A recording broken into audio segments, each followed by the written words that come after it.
సుమన్ టీవీలో మీ business promotions కోసం ఈ కింది నెంబర్ను సంప్రదించగలరు. గిరిబాబు గారు నమస్తే సార్. నమస్తే అండి. గిరిబాబు గారు మీరు ఒక 10-12 సంవత్సరాల నుంచి ఈ ఫైనాన్స్ ఇన్వెస్ట్మెంట్స్ రంగంలో ఉన్నారు కదా. అవునండి. చాలా మందితో ట్రావెల్ అవుతుంటారు, చాలా మందిని బయట కలుస్తుంటారు. మ్యూచువల్ ఫండ్ డిస్ట్రిబ్యూషన్ వింగ్లో మ్యూచువల్ ఫండ్ డిస్ట్రిబ్యూషన్ దీంట్లో ఉన్నారు కాబట్టి చాలా మందిని బయట కలుస్తుంటారు కాబట్టి, అంటే మీరు కలిసిన వాళ్ళలో బాగా సక్సెస్ అయిన వాళ్ళు అంటే ఏం చేసి సక్సెస్ అయ్యారు, అదేవిధంగా ఇంకొంతమంది నష్టపోయిన వాళ్ళు అంటే ఏం చేసి నష్టపోయిన వాళ్ళు అంటే ఇటువంటి వాళ్ళందరూ కలుస్తుంటారు కాబట్టి మీరు బాగా హ్యాపీగా ఫీల్ అయ్యి మీరు బాగా ఇన్స్పైర్ అయిన కొన్ని సక్సెస్ఫుల్ స్టోరీస్ ఏమైనా ఉన్నాయి మీ నెట్వర్క్, మీ సర్కిల్లో, మీ ఫ్రెండ్స్లో ఇట్లాంటి వాళ్ళలో? నేను ఇప్పటికీ ఒక 12 to 15 years ఉన్నానండి మ్యూచువల్ ఫండ్ డిస్ట్రిబ్యూషన్ వింగ్లో. సో నేను నా 12 years ఎక్స్పీరియన్స్లో ఇప్పటిదాకా నేను చాలా సక్సెస్ స్టోరీస్ చూశాను. ప్రాపర్గా ఫినాన్షియల్ ఇన్వెస్ట్మెంట్స్ ప్లానింగ్ చేసుకున్న వాళ్ళని. అదేవిధంగా నేను డబ్బు సంపాదించాను, నాకు నెలకు 3-4 లక్షల జీతం వచ్చింది, నేను ఒక మంచి వైట్ కాలర్ ఎంప్లాయీని అని ఫీల్ అయిన వాళ్ళు, ప్రాపర్ ఫినాన్షియల్ ప్లానింగ్ చేసుకోక లైఫ్ డిజాస్టర్ అనే వాళ్ళని బోల్డ్ మంది చూసాం. అండ్ రీసెంట్గా మనం లే ఆఫ్ చూస్తున్నాం కదా. ఒక ఎంప్లాయీ అయితే తనని లే ఆఫ్ చేస్తే, ఎందుకు నన్ను లే ఆఫ్ చేశారు, నేను లేబర్ కోర్టుకి వెళ్తాను, నాకు అన్ని రైట్స్ ఉన్నాయని చెప్పేసి మేనేజ్మెంట్ తోటి తను రివెంజ్ తీసుకుందాం ట్రై చేస్తే మేనేజ్మెంట్ ఏం చేసింది, నీ పని అట్లా ఉందని చెప్పేసి విపరీతంగా వర్క్లోడ్ ఇవ్వడము. ఆ ప్రెషర్ తట్టుకోలేక he passed away because of pressure. నా ఓన్ క్లయింట్ ఎగ్జాంపుల్, వాళ్ళ భార్యని వెళ్ళి కలిస్తే మొత్తం ఆయన దగ్గర ఉన్న అప్పటిదాకా ఉన్న సేవింగ్స్ మేము చేసినవి అవి తప్ప ₹1 కూడా లేదు. ఇంకా పోను ఒక హోమ్ లోన్ ఇంకా కంటిన్యూ అవుతోంది. లక్కీలీ ఇన్సూరెన్స్ ఉంది కాబట్టి, టర్మినేషన్స్ చేశాం కాబట్టి బతికిపోయారు వాళ్ళు. లేదు అంటే ఆ పరిస్థితి ఏమై ఉండాలి. ఇది రోజు దాదాపుగా నేను ఈరోజు హ్యాపీగా ఉన్నాను, సంపాదిస్తున్నాను, బాగున్నాను అనుకుంటే, దాంతోపాటుగా మీ యొక్క ఫ్యూచర్ ప్లానింగ్ చేసుకోకపోతే ఎంత డిజాస్టర్ అవుతుంది, చేసుకుంటే లైఫ్ ఎంత బ్యూటిఫుల్గా ఉంటుంది. ఇవన్నీ చూసాను నేను. ఒక ఎగ్జాంపుల్ చెప్తాను, 2 ఎగ్జాంపుల్స్. రీసెంట్గా నా దగ్గరికి ఒక వైఫ్ అండ్ హస్బెండ్ వచ్చారు. వాళ్ళ ఏజ్ వచ్చేసి 60-61 years ఉంటాయి. వాళ్ళకి 2 పిల్లలు, ఒకరు ఆస్ట్రేలియా, ఒకరు అమెరికా. అతను స్టేట్ లెవెల్లో ఒక మంచి డిపార్ట్మెంట్ హెడ్గా చేసి రిటైర్ అయ్యారు. వాళ్ళ భార్య చెప్పడం ఏంటంటే, నేను గత 20 ఏళ్ళలో ఎప్పుడు ఆటో ఎక్కింది లేదు, బస్ ఎక్కింది లేదు, రైలు ఎక్కింది లేదు. ఎందుకంటే అంత పెద్ద స్టేటస్లో ఉండి వాళ్ళకి అన్ని రకాల ఫెసిలిటీస్ ఉండేవి. రిటైర్ అయిన తర్వాత మీ నమ్మరు, ఇప్పుడు ఆయన నా ఫోన్ మార్చుకోవాలి అంటే డబ్బులు లేవు. మా ఇంట్లో ఫ్రిడ్జ్ చాలా ఓల్డ్ మోడల్ ఉంది, న్యూ మోడల్ తీసుకురావాలంటే డబ్బులు లేవు. సో ఏం చేశారు అంటే, తను సర్వీస్ చేసిన ఆ 32 సంవత్సరాలలో పిల్లల్ని చదివించడము, వాళ్ళకు ప్రాపర్గా అన్ని ఎడ్యుకేషన్ ఫెసిలిటీస్ ఇవ్వడము, తర్వాత 2 అమెరికా వెళ్ళడానికి, ఆస్ట్రేలియా వెళ్ళడానికి హెల్ప్ చేయడము. అది అయిపోయిన తర్వాత 2 కొడుకులకు 2 ఇళ్ళు ఉండాలని చెప్పేసి 2 పెద్ద పెద్ద ఫ్లాట్స్ తీసుకోవడము. దానికి కడుతూ వచ్చేసరికి వెనక్కి తిరిగి చూస్తే రిటైర్ అయిపోయారు. రిటైర్ అయిపోయిన తర్వాత ఆ ఇల్లు 2 కొన్నాను కదా, వాళ్ళని ఆ ఇల్లు నేను కొన్నాను కాబట్టి నాది అని క్లెయిమ్ చేయలేరు వీళ్ళు. సో ఆ ఇల్లు 2 కాబట్టి వాళ్ళు ఆ ఇంటికి కిరాయికిచ్చుకొని, ఆ కిరాయి వాళ్ళు తీసుకొని, నాన్న నేను ఇక్కడ అమెరికాలో ఇల్లు కొనుక్కుంటున్నాను, ఇల్లు అమ్మేస్తా, ఓకే అమ్మేసుకొని డబ్బులు తీసుకుపోవడం. ఇంకొకతను, నేను ఆస్ట్రేలియాలో ఉన్నాను, ఇక్కడ ఇల్లు కొనుక్కుంటా, ఈ ఇల్లు అమ్మేసి తీసుకుపోవడం. అంటే ఇక్కడ ఉన్నంతకాలం కిరాయి వస్తే వాళ్ళే తీసుకున్నారు, ఆ కిరాయిని మేనేజ్ చేయడం ఇబ్బంది అవుతుందని చెప్పేసి ఆ ఇల్లు అమ్మేసి తీసుకువెళ్ళిపోయారు. ఇప్పుడు ఈయన రిటైర్ అయిన తర్వాత వెనక్కి తిరిగి చూస్తే ఆ వచ్చిన రిటైర్మెంట్ కార్పస్ తప్ప ఇంకేమీ లేదు. దాంతో ఒక ఇల్లు కొనుక్కున్నారు, అంతే. ఇల్లు అంత ముందే కొనుక్కున్నారు, ఆ ఇంటికి సంబంధించిన లోన్ అంతా క్లియర్ చేసుకున్నారు. ఈరోజు చూస్తే ఎప్పుడెప్పుడు మనకు 1st తారీఖు పెన్షన్ వస్తుందా అని ఎదురు చూసే పరిస్థితి. ఆ వచ్చే పెన్షన్ కూడా పూర్తిగా రావట్లేదు. ఎందుకంటే తను బెనిఫిట్స్ ఉంటాయి కదా, రిటర్న్ బెనిఫిట్స్, దాని అంతా కూడా సరెండర్ చేసేసి లంసమ్ డబ్బులు తీసేసుకున్నారు, ఇది ఇంటి లోన్ తీర్చడం కోసం. సో ఇప్పుడు వచ్చే డబ్బులు 20 తారీఖు అయిపోగానే అయిపోతుంది. నేను ఒక కొత్త ఫోన్ కొనాలంటే unable to find the money. అలాగే ఫ్రిడ్జ్ మార్చాలంటే లేదు. నేను ఏదన్నా ఒక డ్రైవర్ని పెట్టుకోవాలి, నేను డ్రైవ్ చేయలేకపోతున్నాను అంటే మనీ లేవు. అంత డిజాస్టర్ లైఫ్ ఉండకూడదండి ఎవరికి కూడా. మనం పిల్లల్ని ప్రేమించాలి, నో డౌట్ అందులో. ఎట్ ద సేమ్ టైం వాళ్ళకి ఏమి ఇవ్వాలి, ఎలాంటివి ఇవ్వాలి, ఎంతవరకు వాళ్ళ లైఫ్ని సెట్ చేయాలి చేసేసి, రిమైనింగ్ నేను నా భార్య కోసం, మేమిద్దరం లైఫ్లో జీవించడం కోసం మనకంటూ ఒక కార్పస్ ఖచ్చితంగా అరేంజ్ చేసుకోవాలి. అంతగా మన పిల్లల ప్రేమ ఉంటుంది కాబట్టి మన తదనంతరం వాళ్ళకి వెళ్ళేలాగా ప్లాన్ చేసుకోవాలి తప్ప మనం మొత్తం వాళ్ళకే ఇచ్చి ఉత్త చేతితో కూర్చోకూడదు. ఇదైతే బిగ్ లెసన్. సో ఆయనకు టోటల్గా ఆయన ఎప్పటి నుంచో చేసిన, వాళ్ళ వైఫ్ చేసిన కొన్ని FDs అవి ఉంటే వాటన్నిటినీ ప్రాపర్గా SWP, IDSW ఫండ్స్లో పెట్టి మంత్లీ కొంత డబ్బులు వచ్చేలాగా హెల్ప్ చేశాం. ఆ డబ్బులు ఆయనకి ఇప్పుడు చాలా పెద్ద మొత్తంలో కనిపిస్తున్నాయి. ఒకప్పుడు ఆయన చేతిలో లక్షలు చూసిన వ్యక్తి ఆయన. సో ఇలాంటివి ప్రాపర్ ప్లానింగ్ లేకపోతే ఎంత డిజాస్టర్ అవుతుందో లైఫ్ మనకు అది అర్థమవుతుంటుంది. ఆయన కూర్చున్నప్పుడు కళ్ళెంబడి నీళ్ళు వచ్చాయి నాకు. మా వైఫ్ నేను రాణిలాగా చూసుకుంటాను, అంత అంత ఇదిగా ఉంటాం మేము ఇద్దరము. కానీ తను అడిగిన చిన్న చిన్న కోరికలు తీర్చలేకపోతున్నాను, బికాస్ నా దగ్గర చేతిలో డబ్బులు లేవు.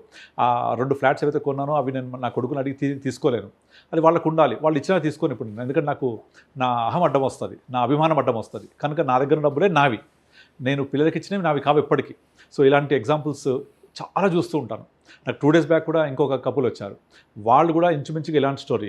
ఆయన ఏం చేశాడంటే మొత్తం టోటల్గా ఆయనకున్న సంపాదన అంతా సంపాదన అంతా కూడా రియల్ ఎస్టేట్ పెడుతూ వచ్చాడు. చాలా ప్లాట్స్ కొనిపెట్టేశాడు. లక్కీలీ ఏవి అమ్మకుండానే వాళ్ళు పిల్లలంతా సెటిల్ అయిపోయారు.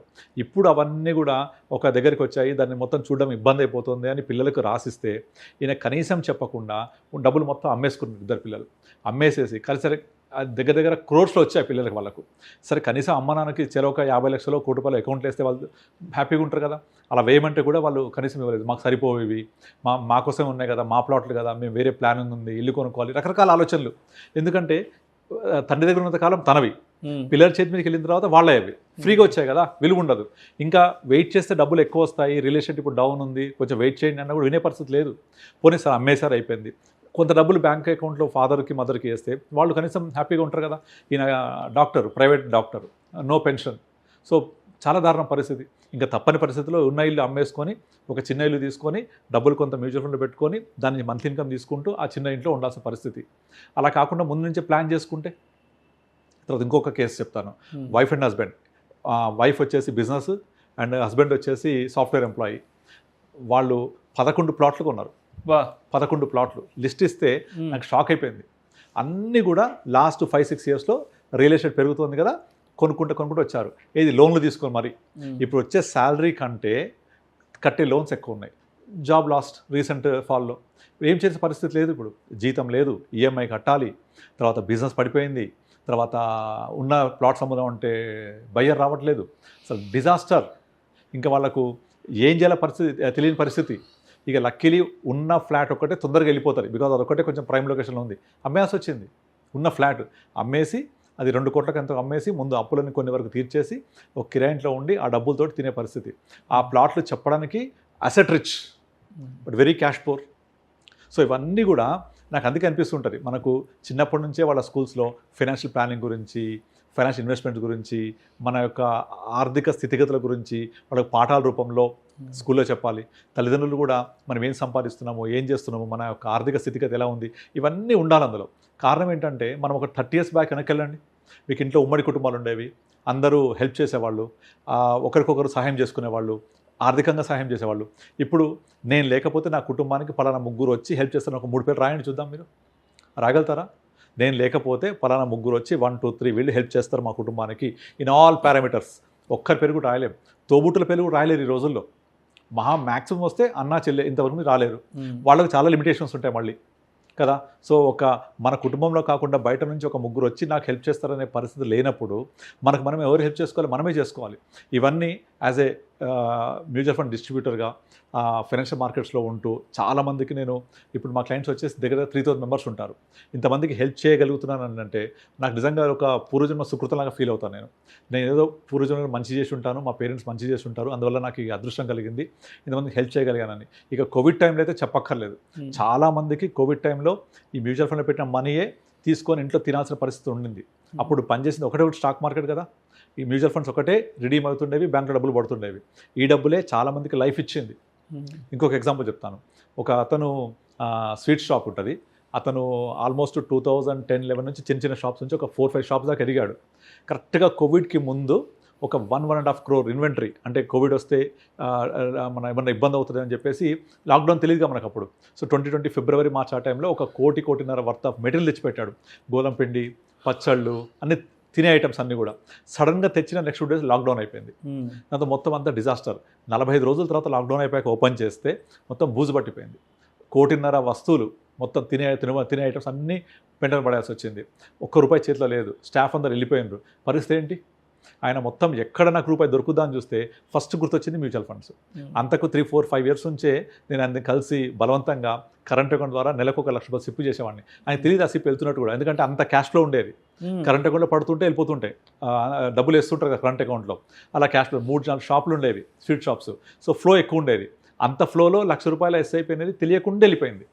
అది ఇంపార్టెంట్. ఇక్కడ మ్యూచువల్ ఫండ్లో ఉన్న గొప్పతనం ఏంటంటే నీకు 3 లక్షల జీతం వచ్చి రావడం కాదు, నువ్వు ఎంత సేవ్ చేస్తున్నావో దట్ ఈజ్ ఇంపార్టెంట్.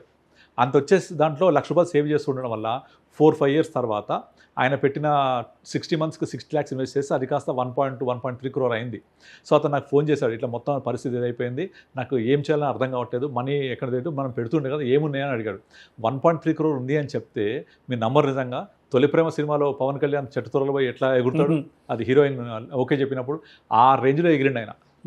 ఎగిరి ఇంకా హ్యాపీనెస్ తోటి ఇంకా డబ్బులు రిడీమ్ చేసుకొని కొంచెం మళ్ళీ తీసుకొని మళ్ళీ మెటీరియల్ తెచ్చుకొని ఆయన దాదాపుగా మళ్ళీ కొత్త లైఫ్ స్టార్ట్ చేశాడు.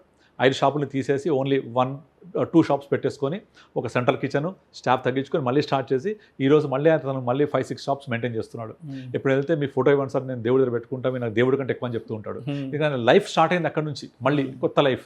ఒకవేళ ఈ సేవింగ్ లేకపోతే, ఆ ₹1,00,000 ఎస్ఐపి చేయకపోతే ఆయన ఆ ₹1,00,000 ఎక్కడ పోయేది? అందుకే చాలామంది చెప్తుంటాను నేను, మీరు కనీసం మీ శాలరీలోంచి ఎంతైతే డబ్బులు వస్తాయో తెలియకుండా వెళ్ళిపోతూ ఉంటాయి. మీ బిజినెస్ ఒక బావి అనుకోండి, ఎన్ని నీళ్లు పోస్తే నిండుతాయి? నిండదు. ఎన్ని తీస్తే అయిపోవు. కనుక అందుకే బిజినెస్ పీపుల్ అందరికీ కూడా ఆ బిజినెస్ అనే బావిలోంచి కొంచెం తీస్తూ ఉంటే పక్కన ఒక మహావృక్షం పెట్టుకోవాలి. ఇక్కడ ప్రాబ్లం అయితే అక్కడ చెట్టు నీడేస్తుంది. అలా చేయబట్టి ఇతనికి ₹1,00,000 దగ్గర తెలియకుండా ఇన్వెస్ట్ అయ్యి ప్రతి నెల 1,20,00,000 వచ్చింది.